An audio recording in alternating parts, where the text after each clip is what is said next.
What makes a Jackie Chan fight? Is it the rhythm? The creative choreography? Or is it the athleticism and acrobatics?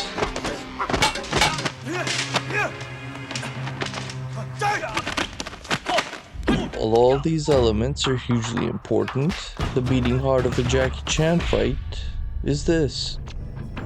Are you ready?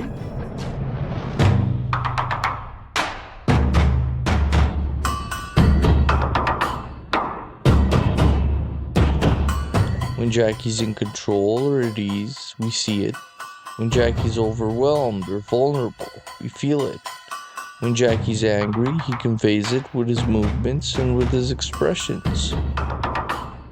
Jackie's performance is what makes each fight feel distinct and helps bring us into the action. How about the feel?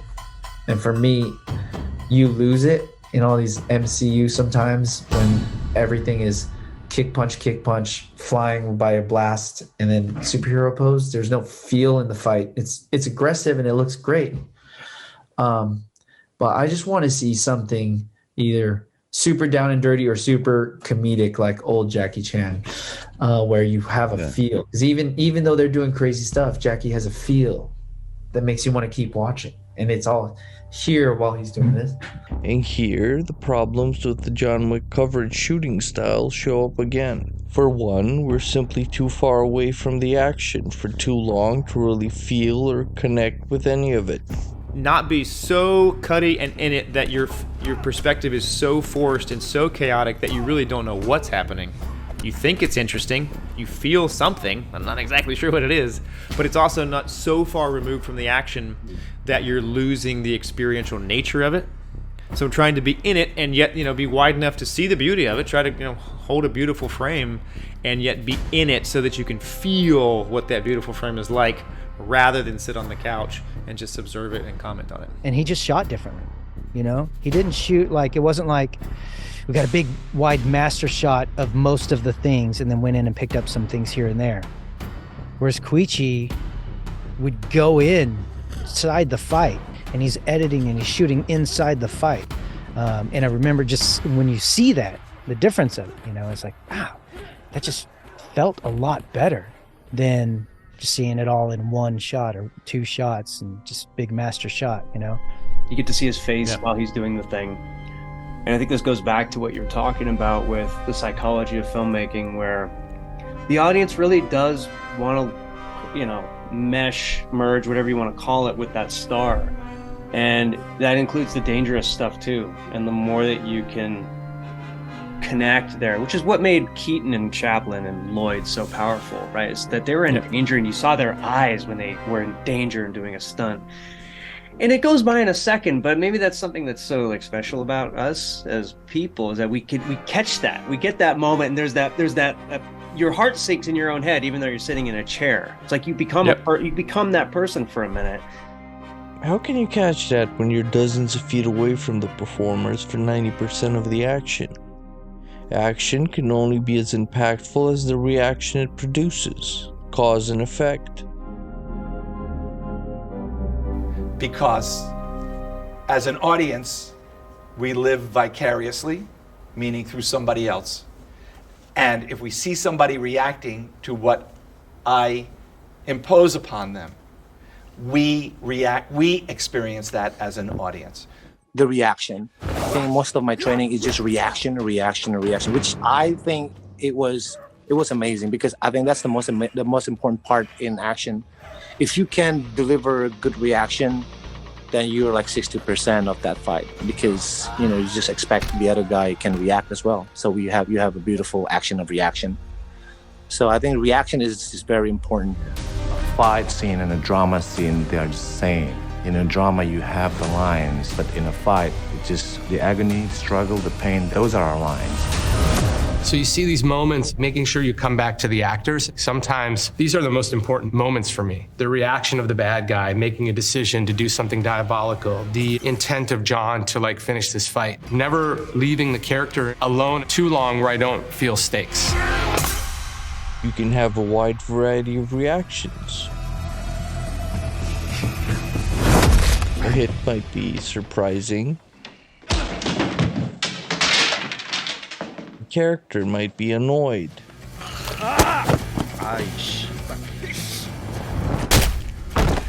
Or enraged.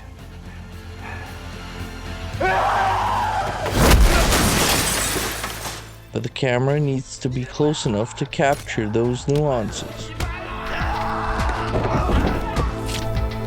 Again, I keep saying I love seeing almost the thought process of the fighters or the actors playing whatever they're playing that goes along with whatever happens in their mind before they strike, and particularly afterwards too. As you know, if you actually get hit in the head, you're going to have an emotional response.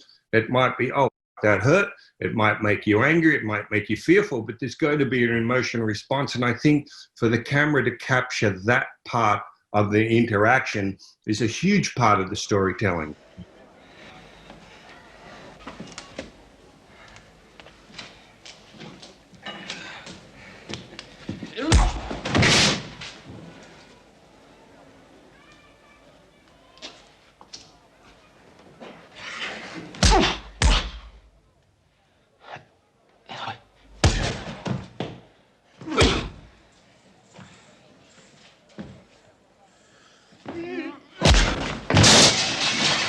Remember this? Baba Yaga.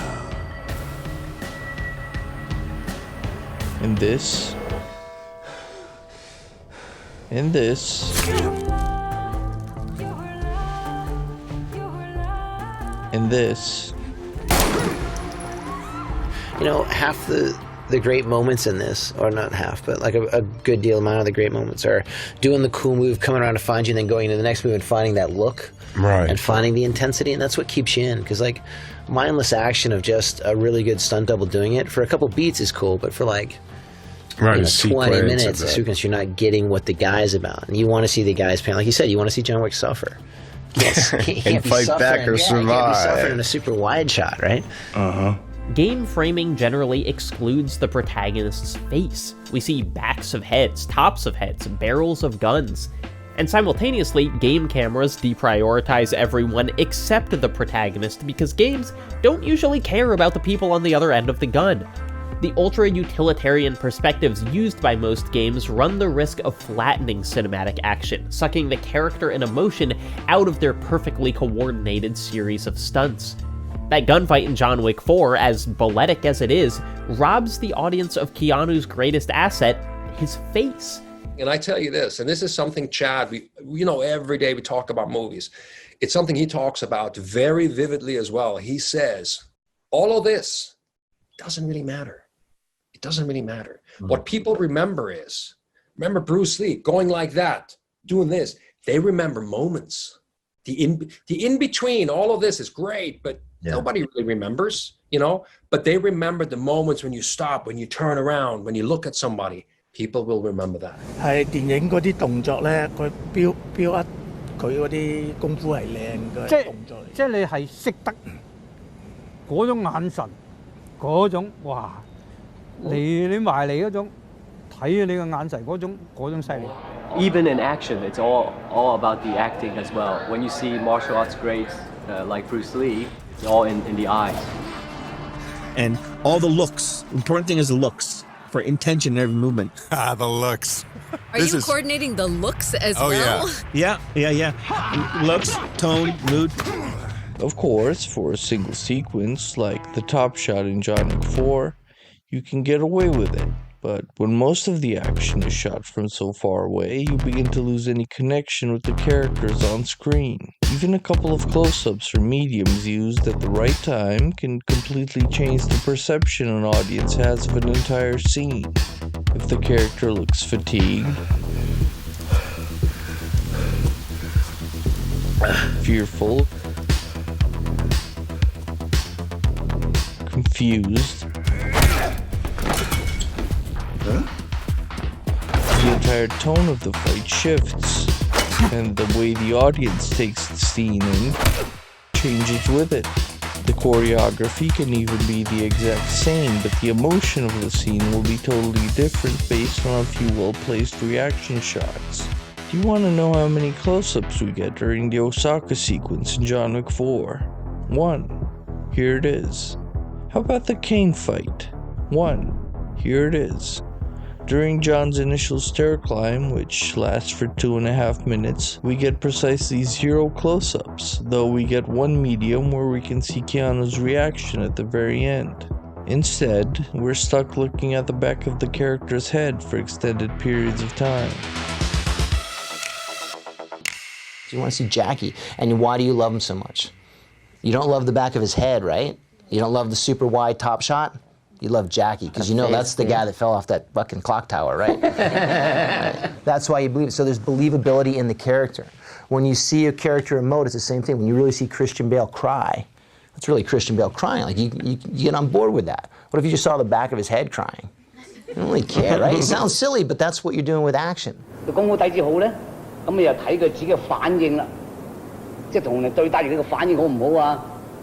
you're what you say, 反应, your reaction isn't good, then you're not going to be able to sell his action. And then on doing that is beautying, his facial expression. So pain and all this, 咁啊，第三咧講嘅自己嘅表情啦，自己嘅戲啊，入唔入戲？咁啊，呢幾個條件咧，先我認為咧就拍功夫片嘅演員咧係最辛苦，係最難揾嘅。Beyond facial expressions, body language and general reactions are incredibly important as well. He is such a sort of an expressive visual performer and a great visual actor. You know, you can watch a Jackie Chan film with the sound turned off. It doesn't really matter if it's dubbed or if it's in the original language. It just kind of plays. I think that's why in countries just around the world in any language, Jackie Chan is a star. Because, especially in the Western world, most people's idea of a kung fu fighter would be Bruce Lee. And Bruce Lee's signature move is like this, come on, kind of like an aggressive come on. Whereas when I think of Jackie Chan, the first thing I imagine Jackie Chan doing is defending himself. Because Jackie Chan's signature move is like blocking, getting kicked, he's in pain. There's a lot that can be expressed through body language, even in wider shots, but the actors and the stunt performers need to be given the space and direction to do so.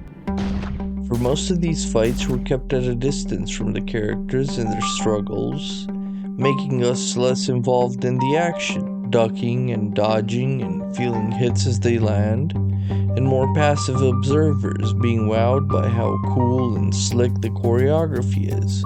And this applies both to the principal actors as well as the stunt performers. If you're doing it on somebody, you can feel the technique, but the audience can only see it, and they can only read the pain from the person he's doing it on. Sell the character, sell the pain. Yeah. However we do it. Yeah, like that. That should be sell the character. Sell the pain. How do you sell the pain if you don't focus on the performance of the stunt people on the receiving end of the action? Where he's choking me, I'm telling you, I'm leaning in. Look at my eyes. My eyes are popping out. I really wanted him to choke me, and he did, and it was great. Another part of the problem is that the people John Wick kills are personality-free cardboard cutouts that either have their faces completely covered, are shot from so far away that you can't really make out their faces, or are obscured by darkness or the environment. It was a choice for this sort of dramatic lighting to add to the tension in the scene. But there is a point where this type of lighting, which can be oversaturated, you can lose the choreography. If the people John is fighting are not important to the point we never focus on them at all during the movie, why should we as an audience care about what is happening on screen? When he walks in the room, he has to fight 3 guys. Why? Who are those guys? What's his emotion behind them? Then, when I nail those down, I have a pretty much good idea of what I should do in this environment. I can't stand when you go from like emotional character, story, and then all of a sudden they fight and it doesn't make any sense and it's just a big long fight, and then the next thing you know we're back into story. So for me, the story has to continue through the fight scene. So you also have to, when you're fighting the actor, and you also have to think about what's happening in the fight scene, in the story, in this moment. Like, how does that person feel?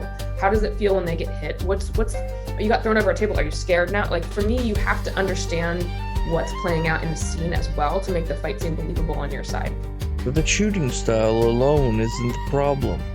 As a result of almost 2 decades of Marvel-style action that is predicated on big movements with a heavy emphasis on tricking, Western stunt people have focused most of their training on athletic performance and highly repeatable generic pain reactions and expressions. There is very little personality expressed by the stunt performers, and very little in terms of specific emotions involved when fighting the protagonist. Another thing that I don't love about modern choreography that I do feel like kind of started with Tony Jaa is that there's like this culture of like NPC-ness. Like, stunt guys exist to be NPCs for the hero, and they have to do everything to complement like what the hero is doing. And that's just like very different from how, let's say, Donnie choreographs or how like Jackie. But that's the thing about Jackie Chan fight scenes, where they inject that humor, that personality. Even like random nameless goons who he beats up still have personality. Just more disposable bad guys. No, come on.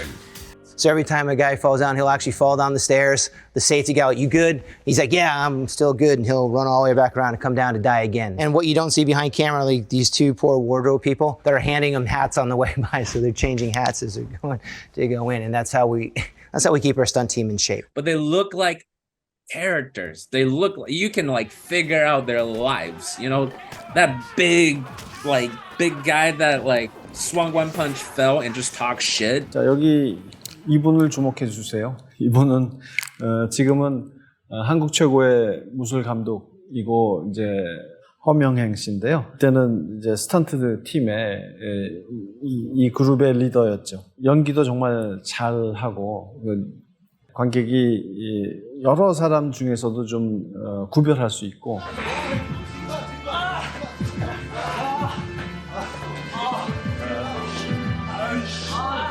자기밖에 없다는 것을 깨닫는 재밌는 순간이 있어요. 이 순간은 저도 모니터를 보면서 웃었던 기억이 나요. I think I really like the Korean style because there were a lot more acting elements and beats involved in the storytelling. Learn how to act and study acting. You know, study different techniques and put that into your body language. For me, that helped more than just trying to do the next big move. And this is the difference between Hong Kong stuntmen and a lot of modern stunt performers. Why in 70s? Why such a lot of people from Beijing Opera came to film industry, like Sammo Hung or Jackie or Dong Wei, that kind of people? I think it's a different because wushu, gymnastic or karate or Beijing Opera, that looks same kind of acrobatic things. But the difference is wushu is athlete, gymnastic is also athlete. But Beijing Opera is actor, not athlete, right? That's why they can have the longer life and they can do the great things in film industry. Their basic status is not athlete, they're actor. So I can say if you are a good actor, you will be very good in action scene. Acting is the most important things because acting is making people believe your role. Yeah, I think if you look at the Beijing Opera, you've got acrobatics and singing and dancing and acting. And I think acting is something that people often overlook. There's a reason why Jackie, Yuen Biao, Yuen Wah are good actors. I mean, Yuen Wah has become this amazing character actor. But he's not a stunt guy that became an actor. He's you could say, a classically trained actor that became a stunt guy that became a screen actor, because Chinese opera is the theatrical tradition. It's a life on stage performing, isn't it? And people forget that Bruce Lee was a child actor. Jackie made his stage debut as one of the Chinese Opera School's performance troupe, the Seven Little Fortunes, and made his first film at the age of 7. When I was 7, I was on the school training in the daytime from 5 o'clock in the morning until at night. Very tough training. Suddenly one day there's a director came to our school. He wanted to choose some child actor. Then he just pointed 1, 2, 3, 4. I'm the one of them. You know, become a child actor. And believe it or not, that's Jackie right there in the red circle as he appeared in his very first film. The Hong Kong Stuntman Association, people will say Mo Si Gong Wei, which means like Martial Artist Association.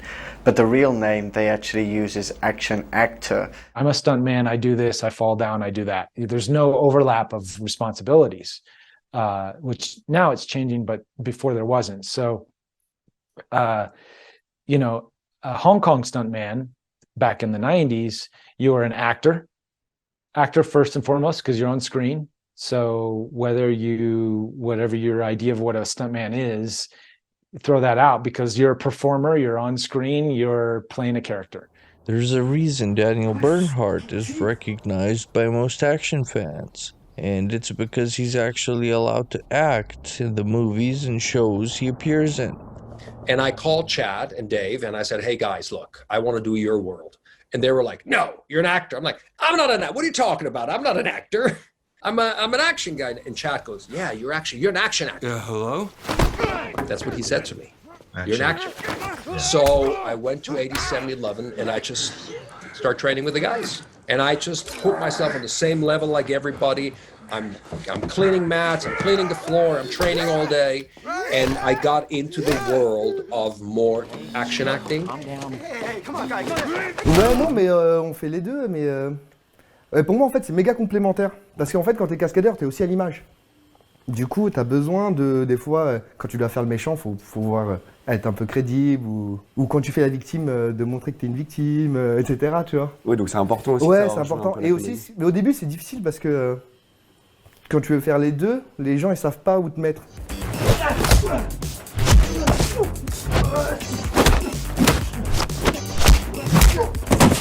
Ils disent, ouais, mais t'es pas comédien, t'es cascadeur. Mais pour les cascadeurs, mais en fait, t'as jamais fait de cascade, t'es comédien. Instead of focusing on personality and performance, the sequels leaned into a very generic stunt show aesthetic, with no actual human reactions or emotions in the fights. The bad guy's running into frame, getting taken out, and then John waits for the next guy. That's the thing, it no longer feels like action scenes that are part of a story, they feel like a stunt showcase. And the stunts are still pretty impressive, don't get me wrong, but at this point it's clear that showing off the stunt work was the only motivation for everything that happens. The bad guys run to their own death, or stand there waiting for it to happen. These scenes have no stakes and there's no tension at all. You can literally just see the stuntmen standing there waiting to get shot, while John and co just walk through blasting everywhere. There's such a preoccupation with creating demo reel style action that any semblance of storytelling told through body language is tossed to the side in favor of more falls and rolls downstairs. Ah, il met la main dans une aiguille de toxi ou quoi comme ça, et tout de suite, putain, ouais. Tu le ressens. Yeah. Fuck. Et tu ressens plus ça qu'un film comme par exemple Night Shift, où tu as 52 cascadeurs qui vont faire Deadman sur Deadman, Scorpion sur Scorpion. C'est de la démo. In action movies, it's used to show like you're breaking somebody's back on a fall. It's like putting a second impact on an impact. Like this. And that's how you Scorpion. I've got weird fetishes for car hits and stairs. He had this idea of just car hits. How many car hits can we do? Kind of like the Sacre-Cœur stair scene. How many stair falls can we do? How many car hits can we do? We get a parade of stunt guys throwing themselves at John with no sense of tension or drama or emotion. I think film is magic. It's not a acrobatic act. It's not a stunt act. You know, it's a storytelling vehicle. John Wick has no sense of danger about him. Not in the way he's framed, not in how characters react to him, not in his facial expressions. When John enters a room, this should be the reaction he elicits.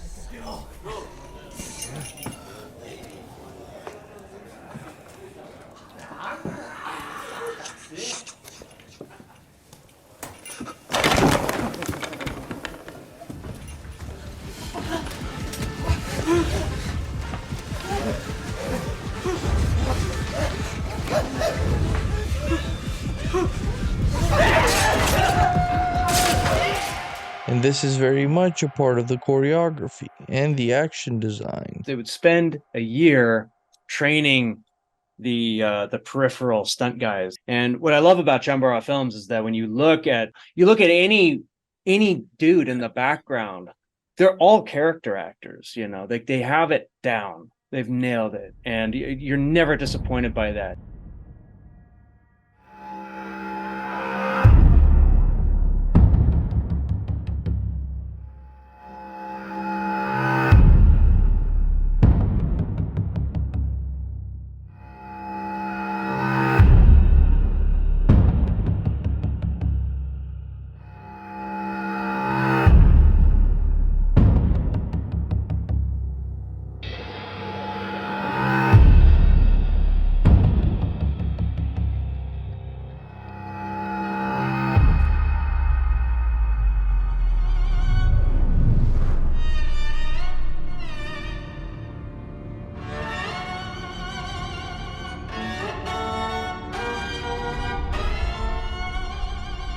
And that's a huge problem with the Wick sequels.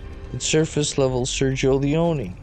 The vague shapes of images are there, but the feeling and the emotion and the story and the meaning behind those images are not. Il dettaglio. Lui coglieva l'emozione, ti prendeva l'occhio improvvisamente, che capiva che in quel momento era un momento importante, o un gesto, un movimento della mano. Lui con la macchina da presa faceva recitare l'attore, straordinario. L'inizio di C'era una volta il West, quando aspettano il treno che arriva a Charles Bronson, quello è un capolavoro secondo me.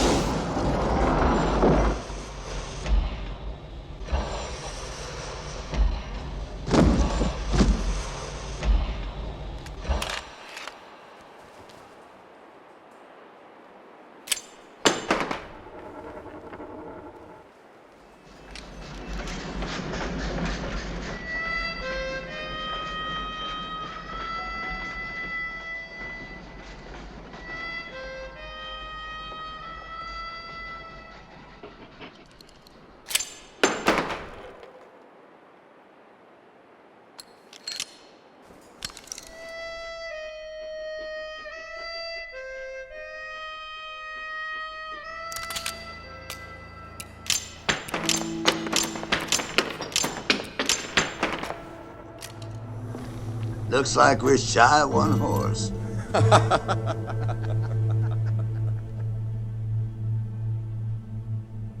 You brought too many.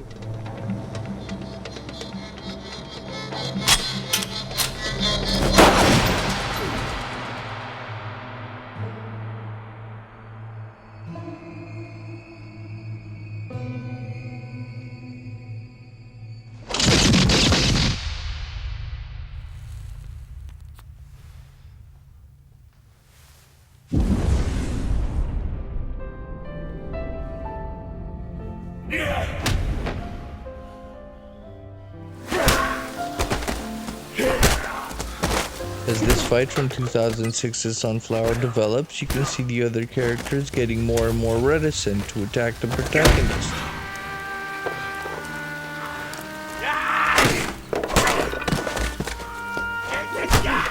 Most of the attacks come when his back is turned or he's downed. You can see people actually leave to the side as the fight is going on.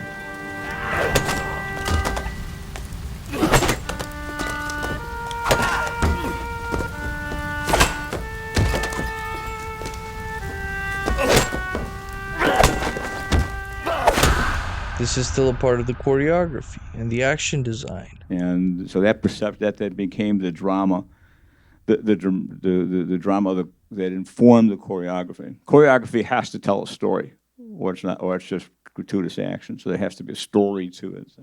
액션은 감정이지 주먹질이 아닙니다. Another overlooked aspect of reactions in most modern Hollywood action movies is the transition from reaction moving back into action.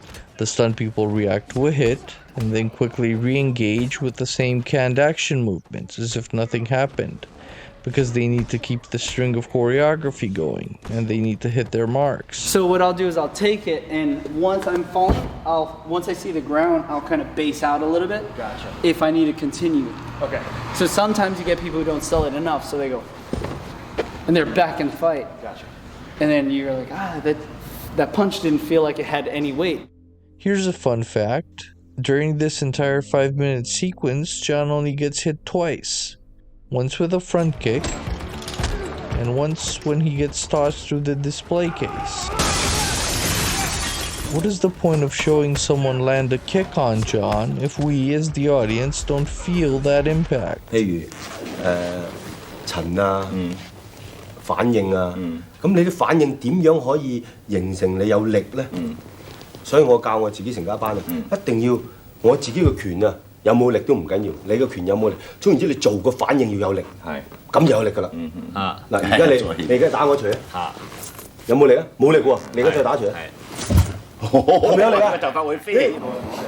但要佢嘅身力，即要你個窩好知音，即嗰個係人哋已經入咗，但係即我梅子開出到你已經知佢睇嘢，但係哇，一定可以俾佢打傷咗嘅。你唔好睇出，一定要打你。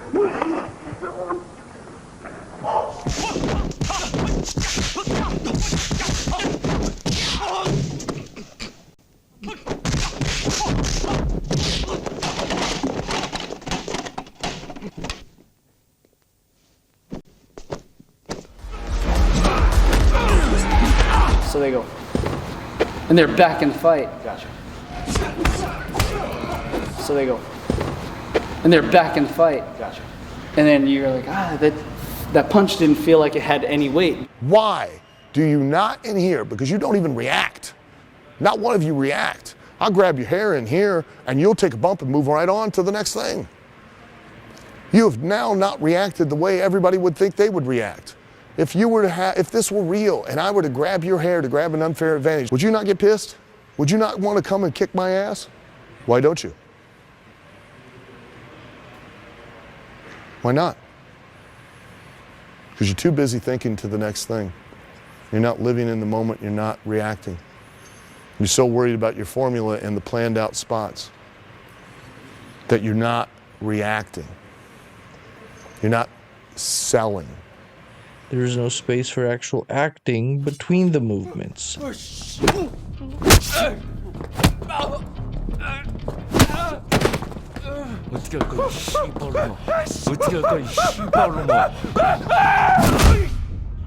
In Korean action movies, for example, reactions tend to inform the next action movement.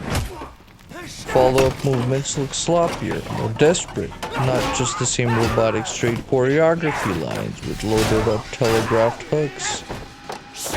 The first couple jobs you're going to do is going to be throwing a right hook, missing, getting punched in the face, ouch that hurt, and then you're hitting the ground.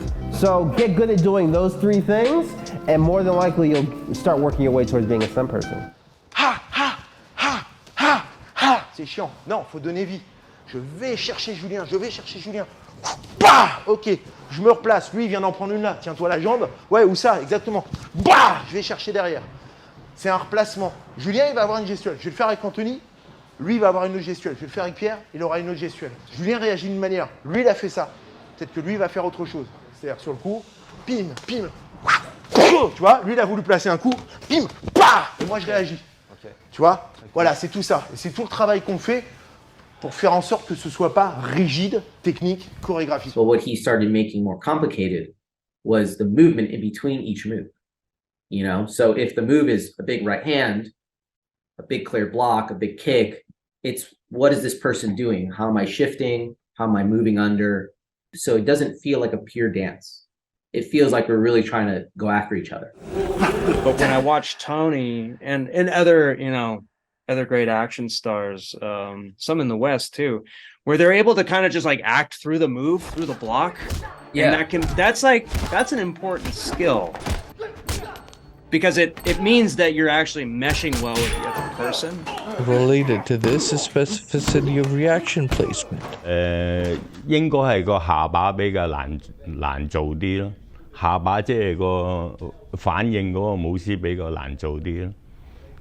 有啲反應係唔係中一拳噶嘛？可能砰砰砰砰三錘，咁你咪變咗3、4個反應，咁你要配合到佢每一拳每一下嘅反應，應該係下巴嗰個舞獅辛苦啲嘅。我教佢哋平時做喺度咧，大家嚟到參加我成家班之後咧，我哋會慢慢話嗱，企喺度先學咩咧？先學個反應啊，咁樣嘅反應，跟住依邊反應，即係咁樣，好啦，跟住依度啦。你大啲喎，你仲要咁樣擰個身喎，有時快嘅就砰砰砰。3錘喎，快嘅咧，砰砰砰砰，好咯喎。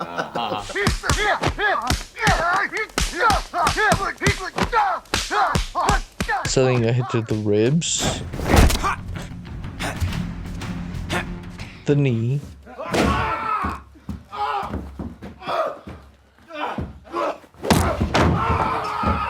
the head,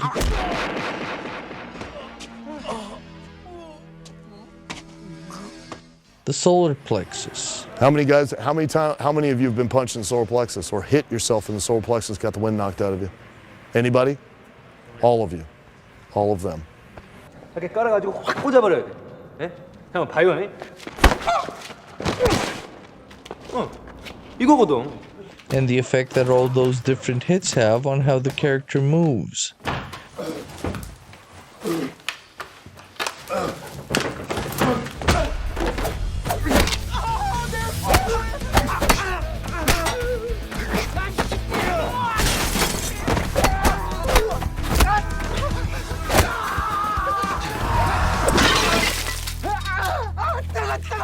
What does it look and feel like to have your hand smashed?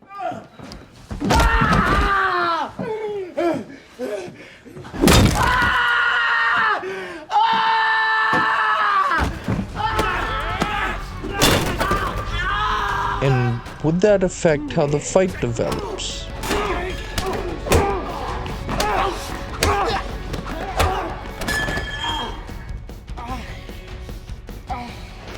Look at this guy getting shot in the arm, continuing to fight like nothing happened. As opposed to just like doing this right away. Hey, did you just get shot in the arm there? Yes. By 4-5? Yeah. How are you blocking like this?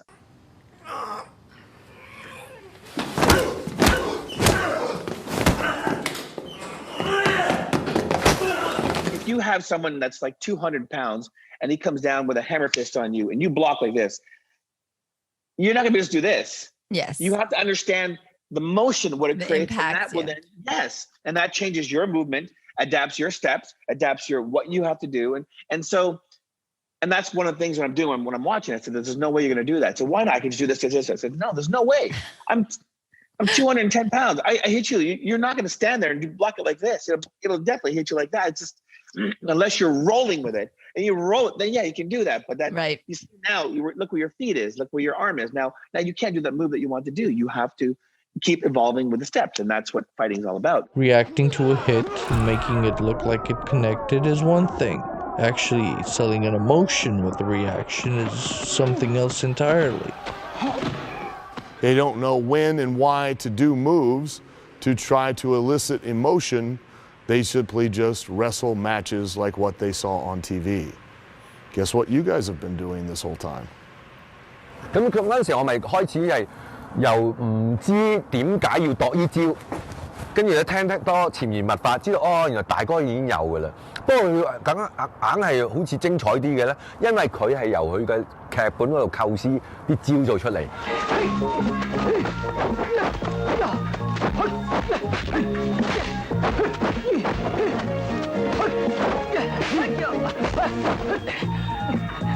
而我哋嗰陣時做小朋友，我哋唔知咩叫劇本啊嘛，我哋淨係知道打啫嘛，最靚嗰幾招，啲 visual 嘢咯，咁啊慢慢咪知道 visual 唔係最勁嘅，要跟個劇本，個人點解要打呢招。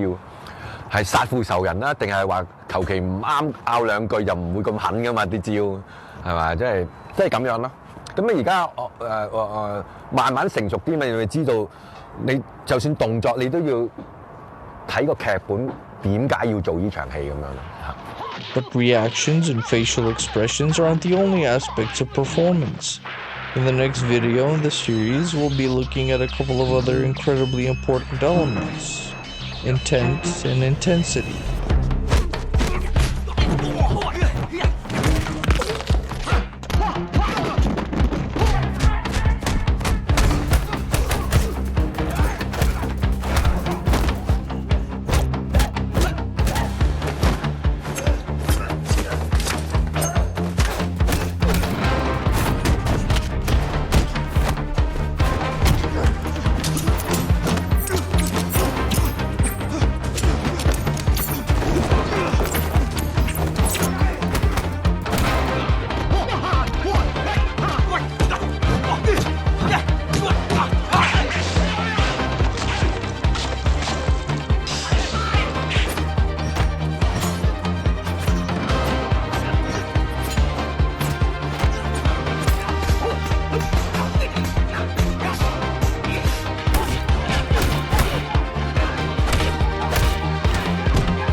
See you then.